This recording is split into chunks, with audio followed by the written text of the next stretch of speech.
Well,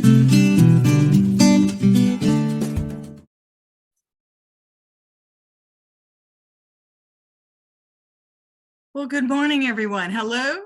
It's so nice to be here with you today. Today is March 2nd, 2023, and welcome to Will Work for Food, the New Possibilities Hour. As you know, these programs are offered at no charge thanks to the generosity of one of our amazing colleagues who steps up every week to speak on something of interest. And now that's been going on since the spring of 2020, founded by Natalie Armstrong-Motin as a way to help feed the world. All we ask is that you make a donation in any size, any amount to either the food bank of your choice or the food bank suggested by the speaker. And today's speaker invites you to support the Central Texas Food Bank. Natalie will put the information in the chat, but for any of you watching this later on video, Central Texas Food Bank. So that said, let's go to the part here where we announce how much in donations we've been advised of. So Natalie, what's our number today? Hi, Jean. Thanks so much for moderating these great programs. And thank you, Dr. Ritter, for joining us today. As of today's date, we have been told about $366,703.31 in donations to food banks worldwide. So that is about 4 million meals served due to the generosity of the resolution and legal industries. Thank you all so much for being here with us and for supporting your local food banks. Well, thank you all so much. That's just so fantastic. So that said, let's get on with today's presentation. And we have a very special guest today, Dr. Benjamin Ritter. He comes to us from Texas. Is that right? Yes. Austin, Texas, originally from Chicago, Illinois, though. Okay. Dr. Ritter is a leadership and career coach with Talent Development Executive. And he just values helping people find their niche and to be the best they can be.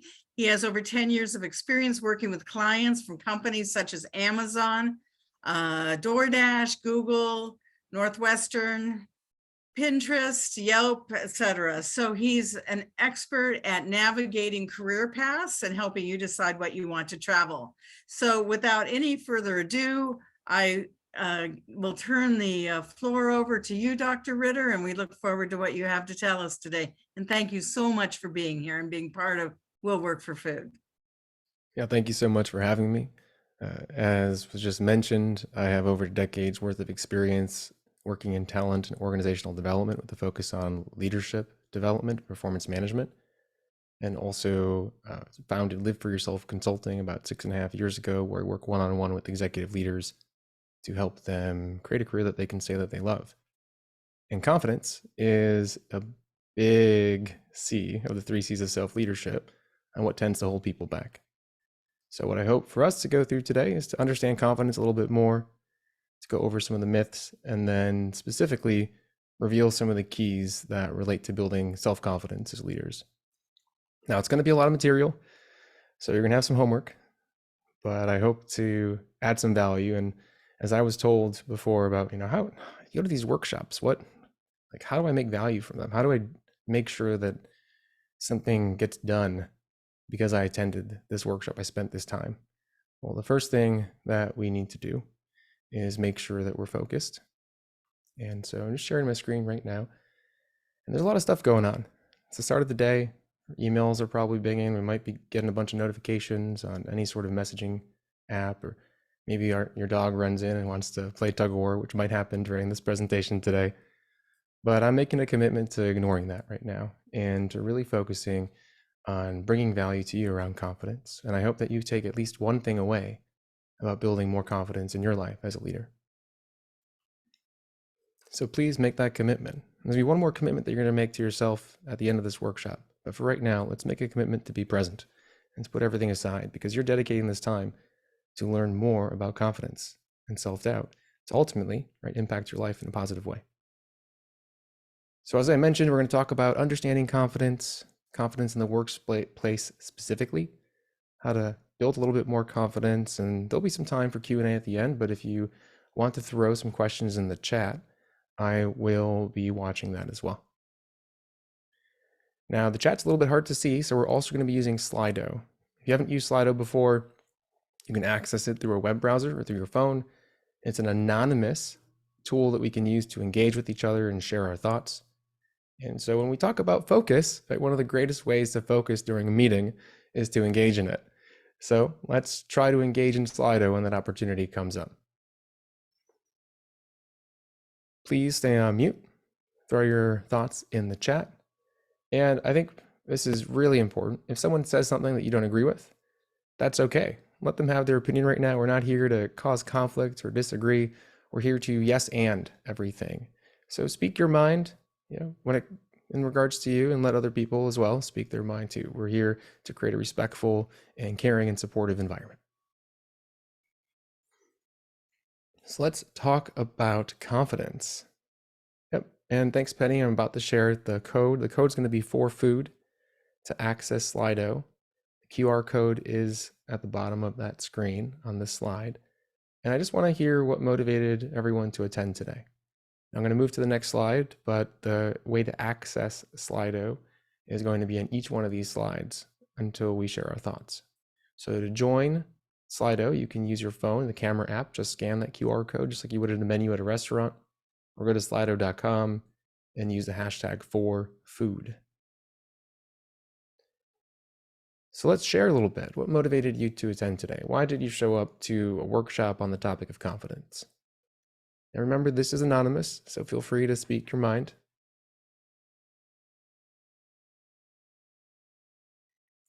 I've struggled personally with a lack of confidence in the past. It impacted my social relationships, even just the ability to be social, my executive presence. It impacted my ability to apply for certain jobs or ask for certain career growth opportunities. It also prevented me from creating boundaries at work. And so it led me to be pretty burnt out and resentful towards my leaders. So this is a great way to just test out Slido, because we're going to be using it a few other times today. So I'd love to hear from you. As an introvert, confidence has been a challenge.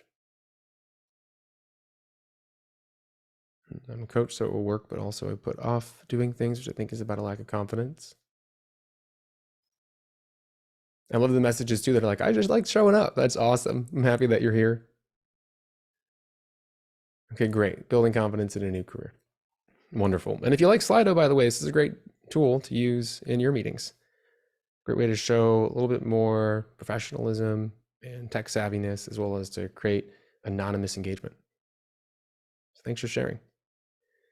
There's something that we don't all fully realize about confidence. None of us were born doubting ourselves.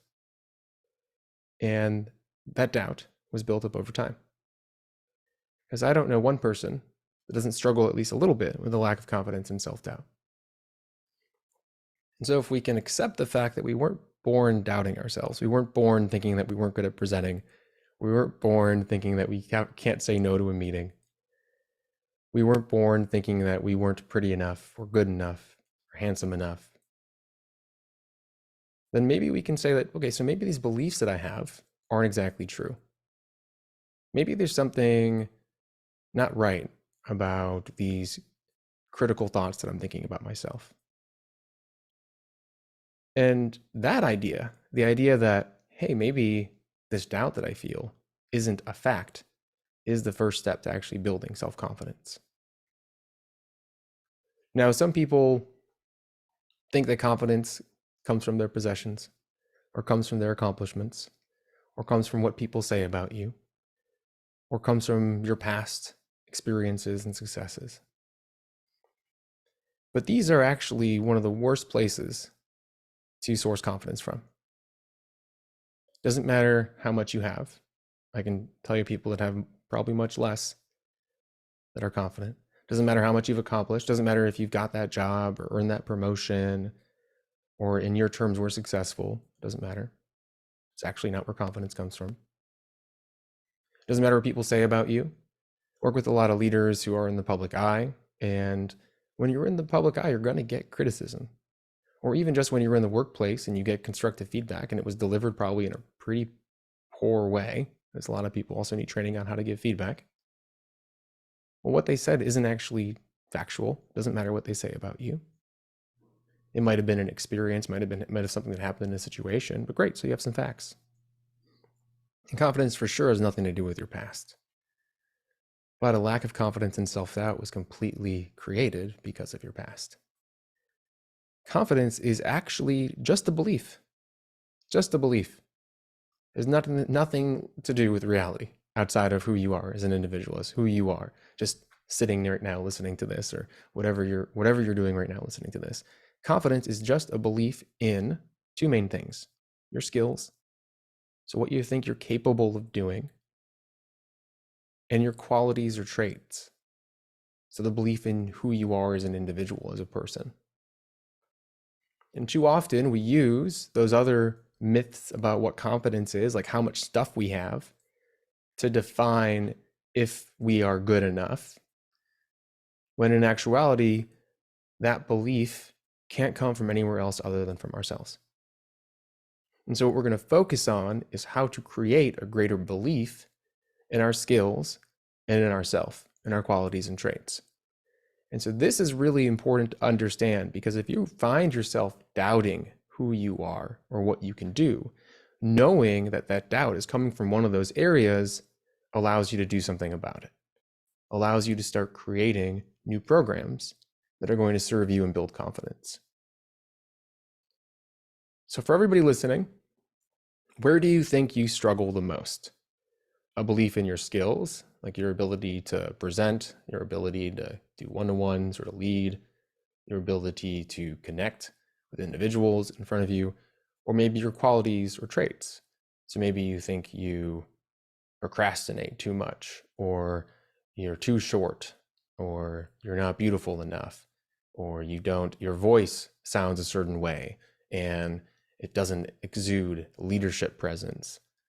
So when you think about where you lack confidence, where you struggle with a belief, which of these areas does it fall into? And I've been using the word lack confidence a lot. And one of the main, I think, triggers for a lot of people is saying, hey, I think you doubt yourself. Hey, I think you lack confidence. Because it's almost like, shouldn't we be confident? But being able to face the fact that we all have self-doubt, that we all lack a certain sense of confidence in who we are, and hopefully normalize the fact that this is something to work with, something to build from. Because lacking confidence and having self-doubt doesn't actually mean you lack anything. It just means that you have a belief that you do.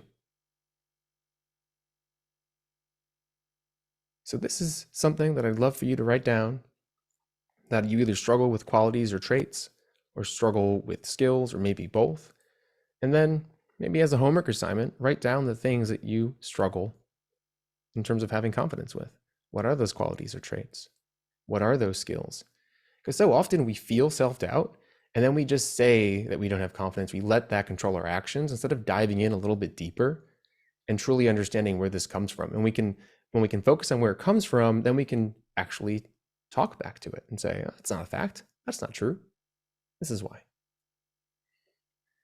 But why do we feel this way? Why do we all lack confidence and self-doubt?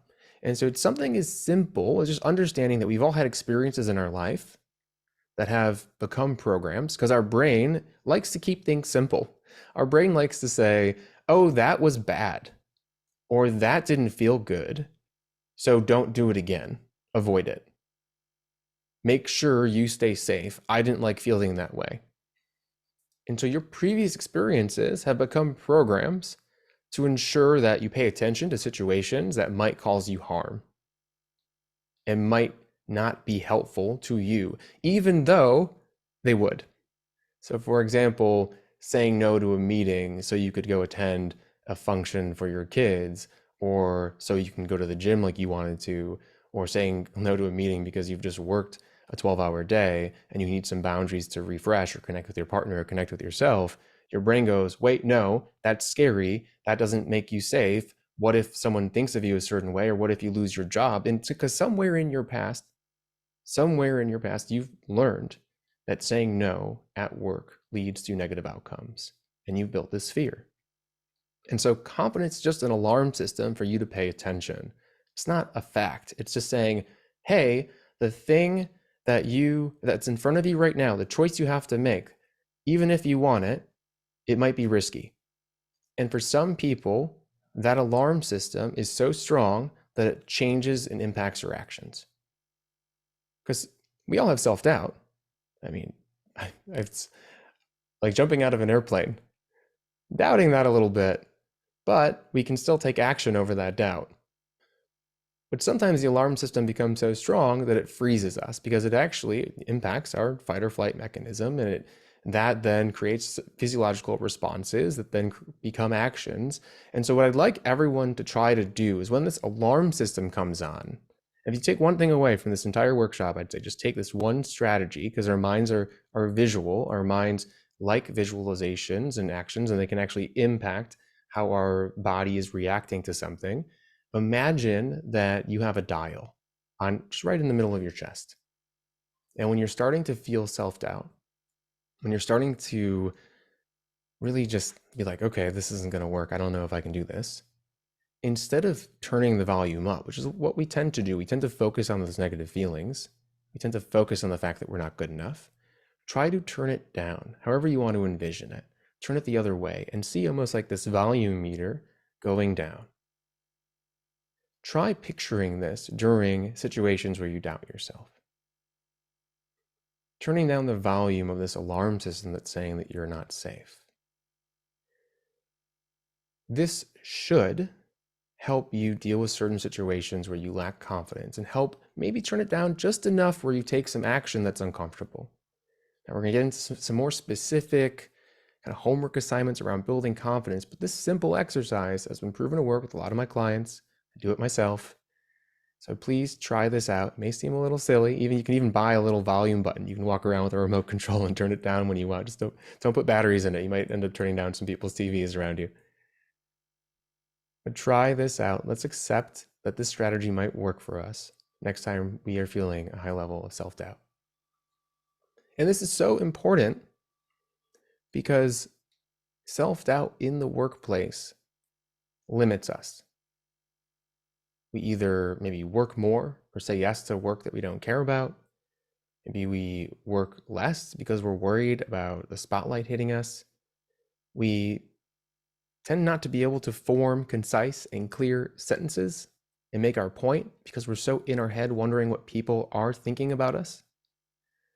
And if we can create a higher level of self-confidence in the workplace, you're more likely to do work that energizes you. You're more likely to set boundaries where you prevent resentment from growing and frustration and stress.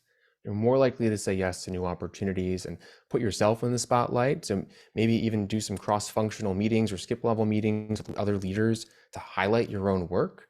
You're more likely to put yourself, like praise yourself so that your work gets represented for the greatness that it is. Because so often individuals that I work with think, oh, I work hard. I'm a high achiever. I do my work.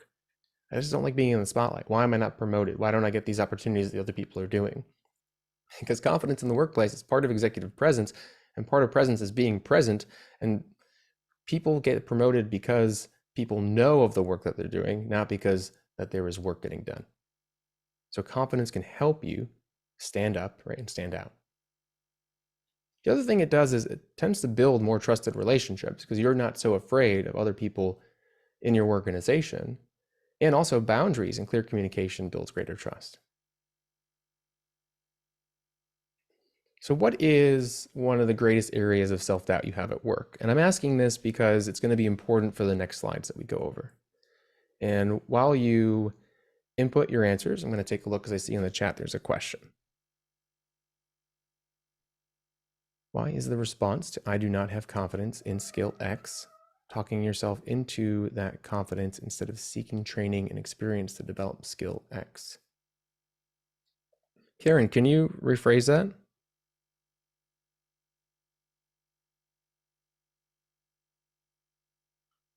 Because I'm not sure if I fully understand the question. Now, Can you hear me or don't, do I need to put on an external mic? Is my mic working? I can hear you. Yeah. Oh, great. That's amazing. I hadn't been working for a few months and it's amazingly started without the external mic. So it's good to know. Um, there are two ways of approaching a sense that you don't have a skill. You can either, as you suggest, say, that's not true. I have that skill. I know at least 3 people have told me that in my lifetime. Or you can look at that sense that you don't have the skill and say, maybe I need some additional training and some experience. So I'm going to take a course, or I'm going to go to someone who I believe does have that skill and ask for mentorship and guidance. Correct. Yeah, very true. Yep. So there are 2 different Why ways is the to. former better than the latter? I don't think either is better than the other. So, for example, when you're trying to build confidence in a skill, yes, you can convince yourself that you're better at it, and then it doesn't really matter how good you are, which is kind of neat. Or you can go get better at it. Either way works. But if you still don't believe that you're good at it, no level of skill is going to make sure that you actually feel that you're good at it. So I'd say I think both are good, but you can't actually build confidence without the belief in it.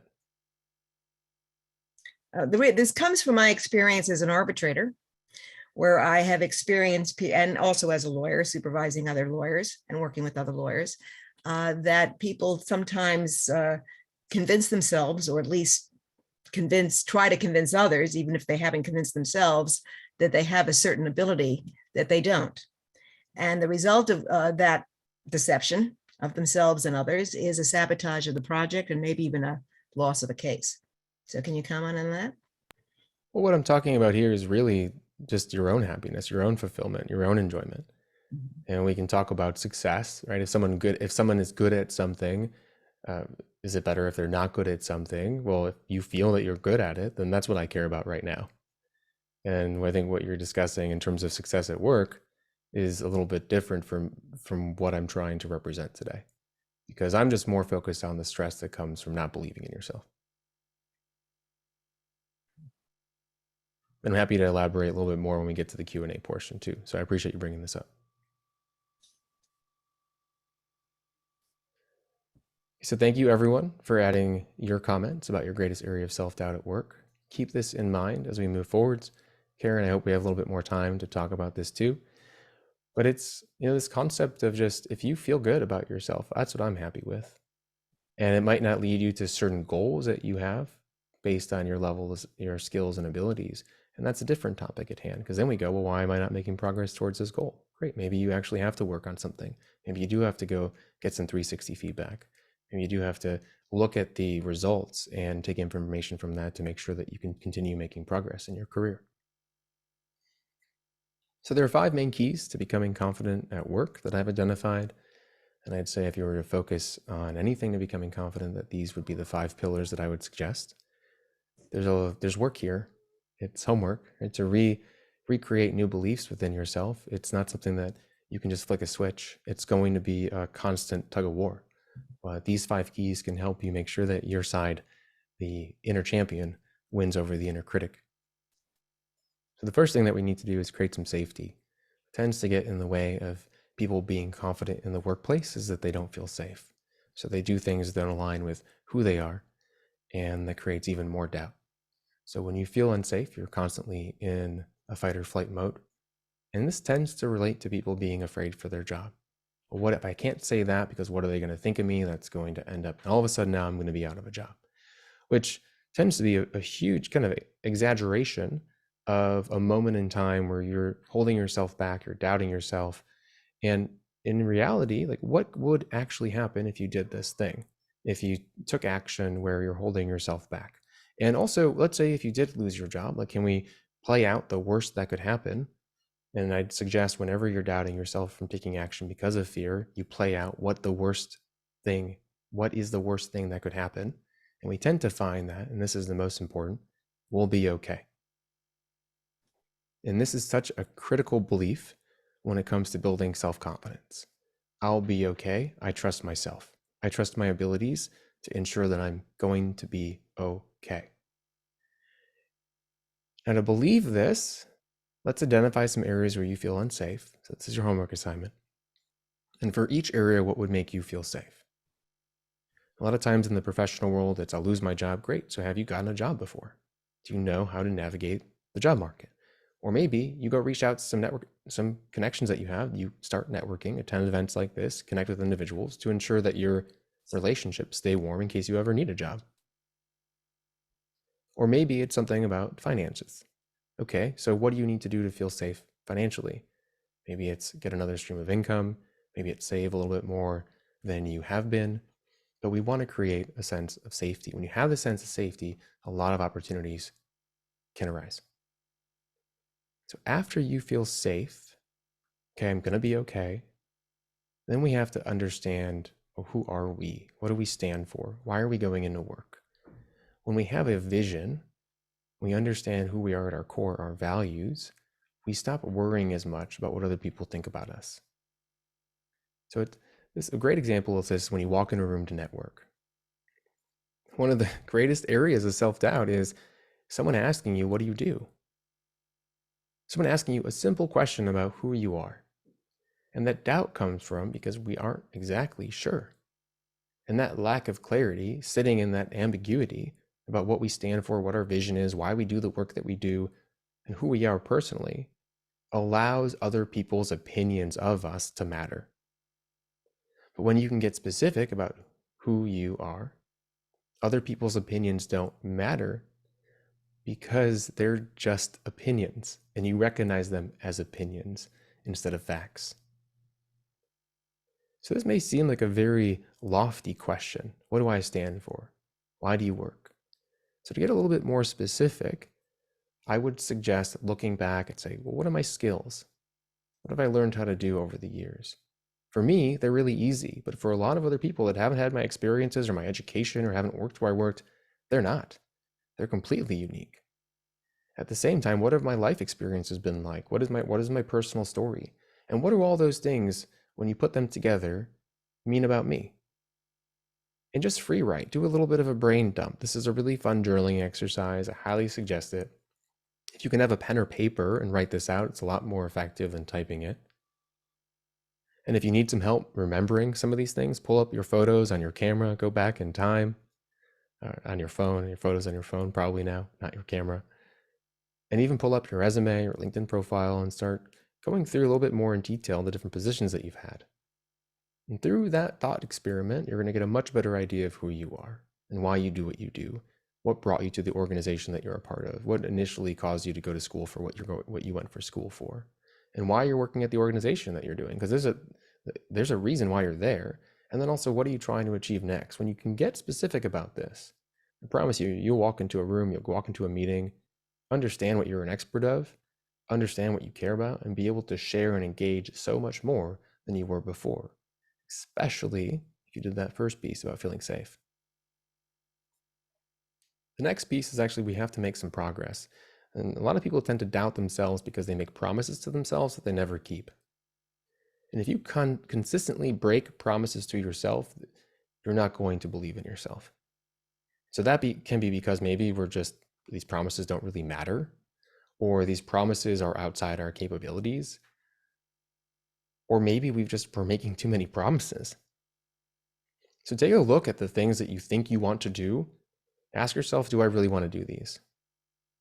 Now, if you said yes to a lot of them, let's prioritize them. Well, what is the thing that I really want to make progress to first? And what's a realistic goal? Because sometimes we set very lofty expectations for ourselves where we're actually making progress, but don't consider it progress. Like, for example, in the job search, sometimes people only define their success by getting a job, only define their success by getting to a final interview. When success there, progress, can be applying to one job, can be having a connection conversation with someone about their work to explore. And if you can then change your expectations, then you can finally feel that you're also making progress. So try to really figure out what your vision is, what priorities you want to focus on. Let's say no to a lot more things than we're saying no to right now. Let's work backwards from this goal that we have and try to figure out what are the individual steps, the daily steps that I need to take to actually feel like I'm keeping this promise to myself. And then give yourself some grace. When you don't actually do an action, maybe because you're drained or you have other commitments, go, I made a choice to do this other thing. I acknowledge that. And this is so critical because if we don't have this conversation with ourselves about progress, we're going to think that we're a failure. We're going to think that we actually aren't successful, and that's going to increase self-doubt. And so a lot of this has to do with talking to ourselves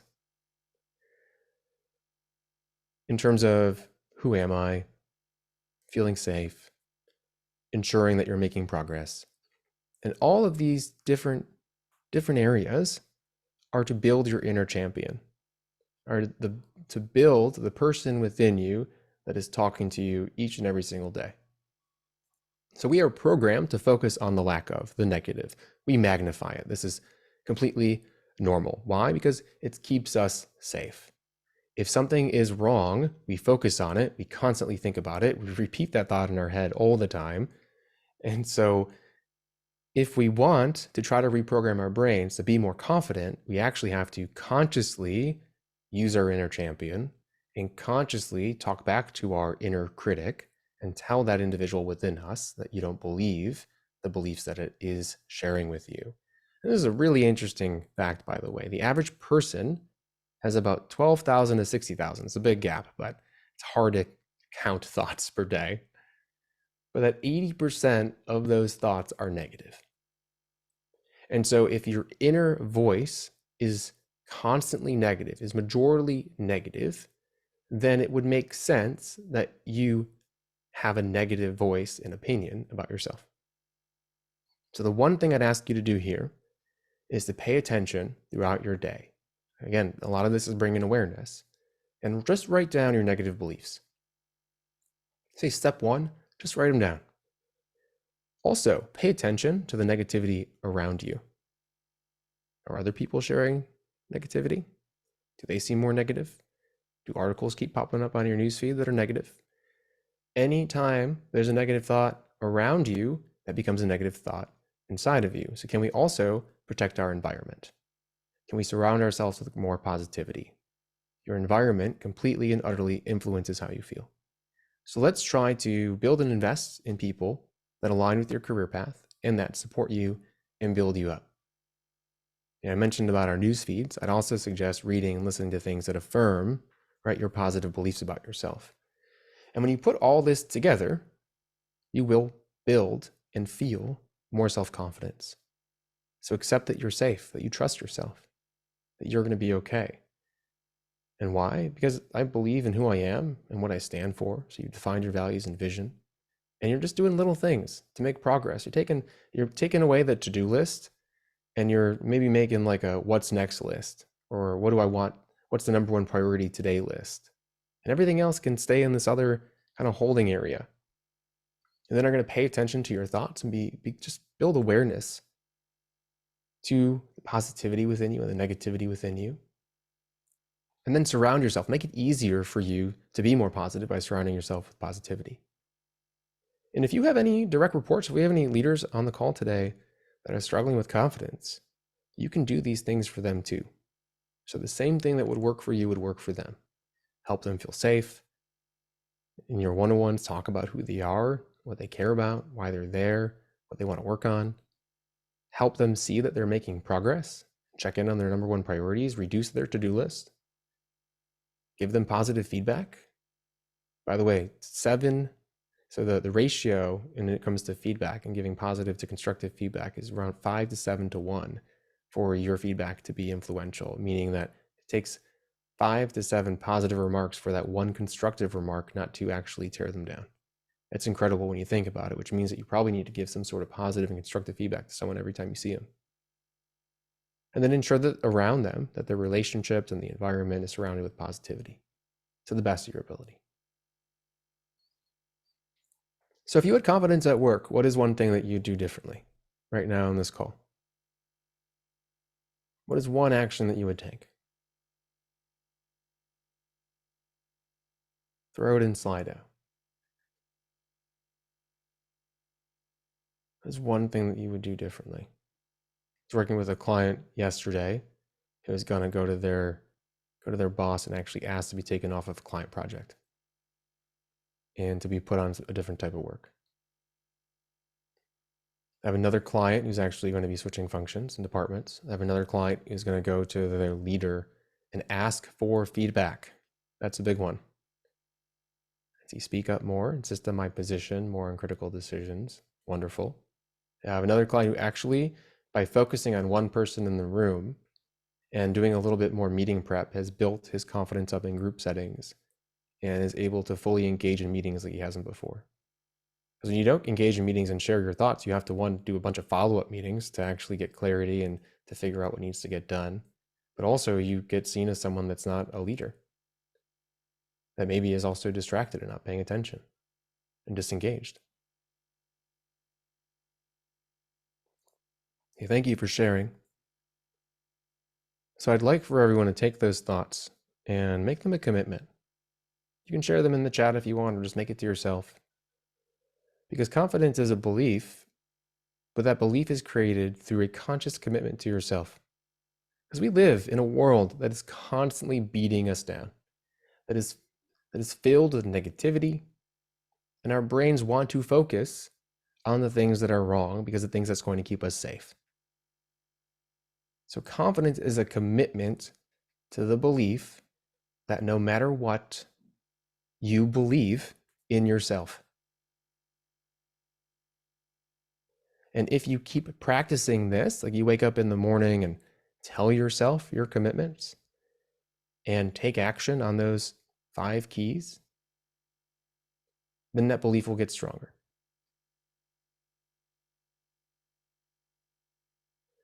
Okay, so question everyone to round things out.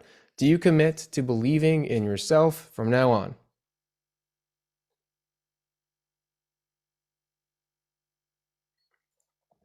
And there's a question in the chat as everyone answers that. Do you ever find that some people have trouble with confidence on a one-on-one basis, but not in large groups? Yeah, confidence is personal. So people have issues in one-on-one as well as in groups, and for personal reasons, from experiences that you've had. So very much so, yeah, especially with certain types of people. And so it's totally normal to have confidence in those situations. And Richard, is it true that the world is beating you down? If you let it, if you focus on the negative aspects of things, which it's easy to when you are not in a positive environment and you focus on self-doubt and a lack of confidence. It's not true, it's not a fact, but it can be depending on where your perception is. I actually personally created an environment around myself that's filled with confidence. That's filled in the belief that I am capable and able to create whatever I want to create in the world. And it is a constant thing that I work on. I wake up, tell myself that. I focus on self-confidence. I focus on the priorities. I make sure that I value the progress that I'm making. Instead of comparing myself to other people or allowing negative thoughts to seep in and influence what I believe about myself. So thank you, everyone. Just to reiterate, I have founded Live For Yourself Consulting, where we implement research-based leadership development, professional branding and executive presence for leaders and soon-to-be executive leaders, as well as cultivate career fulfillment. And confidence is a big part of that career fulfillment. Just so you know, we've worked for a variety of industries and organizations. So if you're wondering, this won't work for me, I promise you that it will. Try at least one thing out from our workshop today. I want to make sure that we get to the Q&A, but also there's a giveaway. So if you liked what you heard today, but want something a little bit more one-on-one, feel free to join our giveaway. It's a leadership development session. Focus on anything that you want to focus on. This does not appear on the screen, but if you want, you can enter your email to win a leadership and career development session. And while people enter this, a little bit of a raffle, I'll reach out to 3 winners actually at the end, not just one. So chances are good that you might win a session. While you enter your emails there, I'll actually answer some other questions that have popped up. It's a random question. I love your microphone. Really cool. Thanks. Thank you. This is a Shure SM7B. It is connected to a cloud filter and then a Focusrite Scarlett, I think 3rd gen module to make sure the sound comes out okay. If you have any questions about the setup, feel free to ping me on LinkedIn, Dr. Benjamin Ritter. I'm happy to share it with you. There's a lot of research that went into choosing this one specifically. Let's see, can you share an example of something that has changed for you, result of a greater self-belief? Yeah, so when I was like my whole like journey into coaching was because I felt ostracized, ridiculed, and laughed at in social situations. I had no self-confidence in myself. And that it was terrible. You walk into a group and think everyone's laughing at you, so you don't say anything, you hold back, and then you're awkward when you do share something. So I built a belief in myself that it doesn't matter what people think. And so I focused on the belief within me and talked to that inner critic. But then also from the skill perspective, I went out and just put myself in random social situations. I learned about social dynamics, like how to win friends and influence people, and persuasion and influence. And through the experiential side, actually going out there, putting myself in uncomfortable situations, and then the understanding my beliefs and reframing them and making sure that they were positive, I was able to build that confidence where now, right? I'm in workshops with 100 people, 100 leaders in the room. I'm in online webinars and workshops with thousands of people in a room. I work with executives that have, 40 years of experience that are running major global or corporations, etc. And so it took a lot of focus and hard work to reprogram that belief, but that's an example. So I'll pull it over to Q&A and see if there's any other questions. It looked like, Jean, you wanted to jump in? I was going to say there are some questions here, excuse me, in the chat. But then does anybody have questions here? We can go ahead, and if you want to raise your hand or unmute yourself and ask Dr. Ritter a question. It's a small enough group, we can do that. We do have a few minutes here, so it'd be nice. I saw Well, 2 questions so far yeah. too, so I'm not sure if I should answer. I have one in direct message and one in Slido. Go You'd like ahead, me to please. touch on? Yes.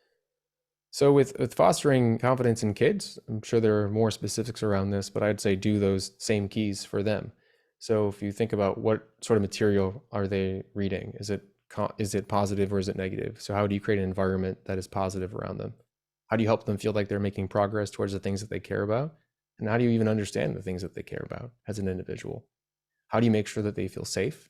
So no matter if they make a mistake, that failure doesn't exist, that it's all about progress. And you can have these types of conversations with kids, surprisingly, right? Do you think that sometimes these topics are a little bit far reaching? But at the same time, if you role model these specific key areas that we've discussed today, they also will learn from you completely. So hope that adds a little bit of value. I'm not a parenting expert, but these same keys will work for kids as well.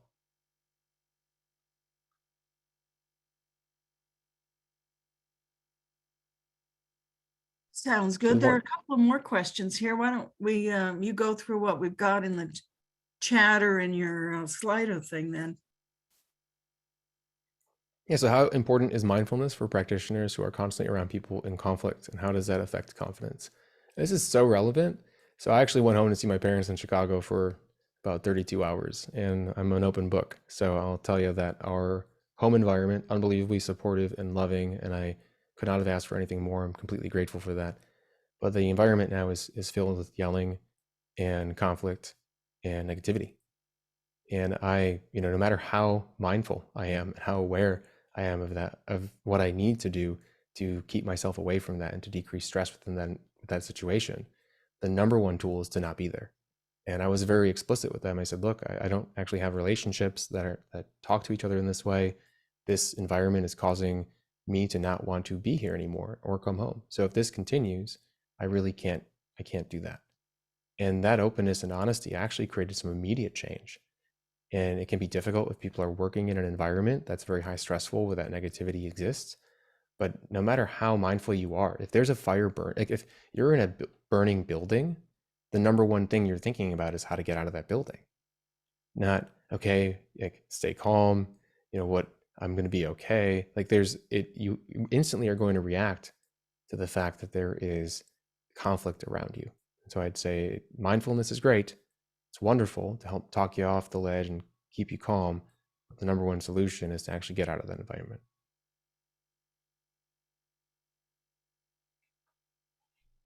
Dr. Ritter, following up on that, most of these folks that are here attending today or who will watch the recording are attorneys or are mediators, arbitrators, some attorneys, some not attorneys, people in professional fields where there is a lot of conflict. and they are in the conflict or dispute resolution business in one form or another. And so that's a nice example of what you gave, about talking to your family and all. That's excellent advice there. But for people who deal with conflict day in and day out, helping others resolve their disputes, unfortunately can't just leave it behind. So any special thoughts or comments there? Mm-hmm. So I'm sure you all have read some wonderful resources on this topic. I have to admit, probably no matter what I've read, this one rings true for me, and that's just Crucial Conversations. The ability to stay goal-oriented and purpose-focused during conflict. And so your job as a mediator, and I'd say even my job as someone that focuses on talent and leadership development organizations that's been called in by People Ops for very critical employee relation issues, is to remind everyone what their purpose is. And so you have to then know what the purpose is and the goals and the objectives of each party. And so emotions and reactions, that's just a part of the job, and those are fine. And sometimes they come in waves, and sometimes people have tsunamis. And your job, though, is to actually not react to that emotion, not try to disprove the emotion, because what someone feels is real. It's actually to acknowledge, I understand you feel that way. Now, what are you trying to achieve? What would you like to achieve? No matter what we feel, what we'd like to see next. And that's so basic. And I actually think probably most people on this call maybe have heard that before, but if you haven't, it's even just taking a second to prep for the meeting to understand, what do they really want to achieve? What do both parties want to achieve? What might they want to achieve? How can them working together help them achieve that goal? And then acknowledging and accepting emotions as they arise, not trying to disprove them, not trying to say that someone is wrong, because the moment you try doing that is the moment someone gets on the defense. Because if you try to question someone's belief, what someone thinks they know is true, what someone feels, then what you're doing is questioning their identity. And whenever you question someone's identity, they're going to resist. And whenever you have resistance in a conflict, you're not going to make progress, because then instead of being goal and objective oriented, the person is focused on protecting who they are. And that is something you won't win against. Great advice. We'll keep that in mind. Thank you so much. Does anyone else have any questions, or do you see any more in the chat or in the Slido? I think Carrie's raising her hand. Okay. Oh, hi. That was that last comment's really, really helpful. So if you question what somebody believes or feels, it feels like you're questioning their identity. How would you go about questioning someone's belief kind of in a way that wouldn't threaten them? I think, because the area of mediation I do, that would be really important. You try to understand their belief. So what happens is you actually get it, you go on their side and say, that sounds really tough. And can you walk me through, why you feel that way and where that comes from? I really want to understand. And then you follow up with more questions. And even if you don't agree with something that they're sharing with you, you go, great, I'm going to write that down. What else is causing this belief? And it takes more time. It 100% will take time. But that level of curiosity actually helps that you are perceived as someone on their side. And whenever you are able to earn that level of trust and show that you're working with them, not against them, that you acknowledge how they feel and the experiences that they've had, then you're more likely to be able to impact the beliefs that they have.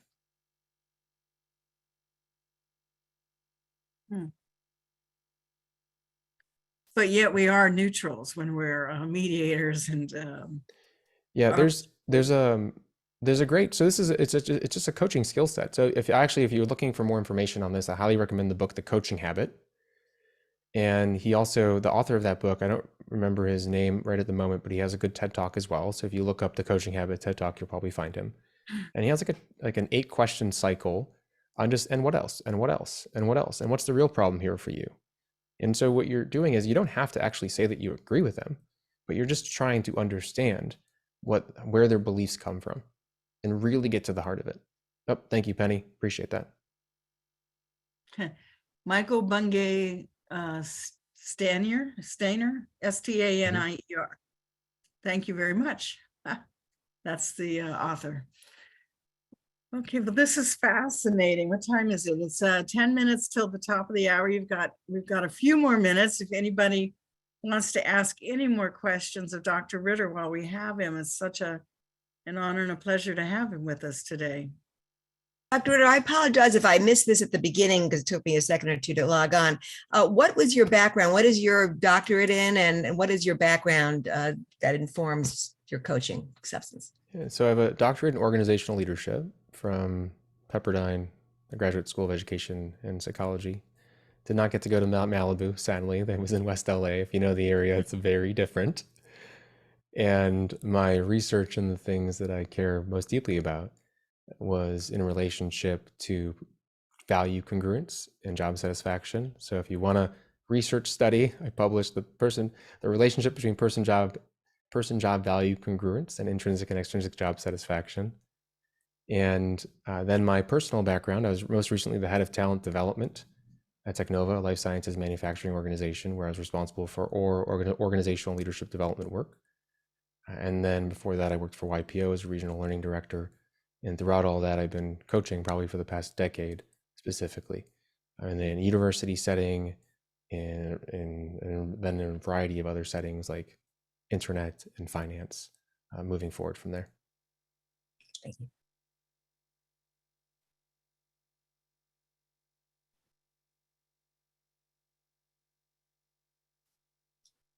Sorry, muted here. Do you have a website, Dr. Ritter, that you could share with people? Yeah, I put it in the chat. So you can go to liveforyourselfconsulting.com. If you're liking these topics, I have 2 podcasts, The Executive, which focuses on executive leaders and their stories, and their perspectives, and The Live for Yourself Revolution, which I do tidbits every Friday. I also post those on LinkedIn about living a little bit more for yourself, and then also share guest stories of people that are just living pretty courageous lives. There's a YouTube channel there, some workshop replays, and then also a scheduling link if you just want to have a conversation. Great. I think you'll have a few more followers on LinkedIn now. Any other questions before we thank and excuse Dr. Ritter? No? Okay. Well, thank you so much, Dr. Ritter, for being here with us today. Thank you for all of you for your time, for your knowledge, your expertise, your questions, your activity, your participation, and thank you for whatever donation you might be able to make to a food bank. And if you'd be so kind as to let Natalie know the amount, or myself or Jeff, who's on his honeymoon. I should have said that. He got married on Saturday. So no, Sunday, excuse me. He got married Sunday. And so he's on his honeymoon. We wish him well. Thank you so much again. And we're wrapped. That's it for today. See you next week. Same time, same place. Bye-bye.